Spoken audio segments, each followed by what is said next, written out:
also people just helping out when needed. Meg?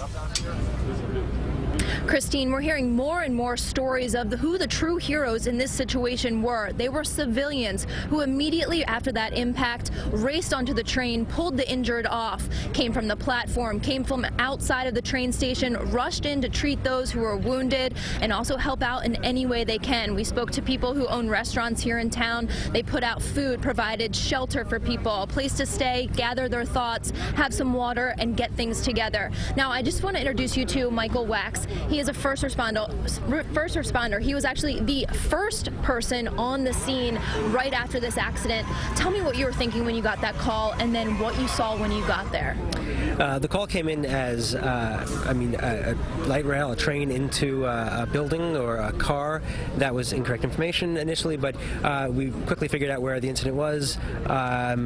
Knowing that a train was involved, no matter what it hit, we were prepared for a lot of victims, and we got there and went to work. And so when you got there, you saw that it was civilians, people who may not be trained like you are, but they were helping other people who were on that train. What did you see?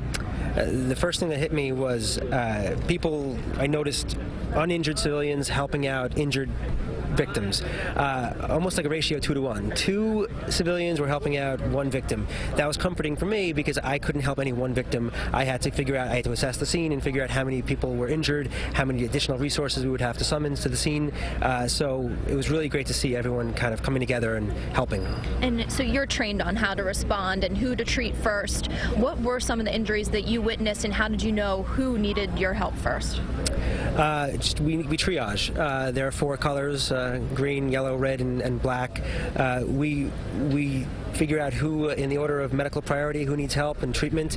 And the walking wounded can get up and walk to a certain area, but we went to work just triaging. It was tough, but we did it. And before we were speaking, you said it was all kind of a blur. It was all kind of a blur. Thinking back, we just go to work. I mean, the hat turns backwards, and we turn into superheroes. We go to work, we do the job, and we don't look back.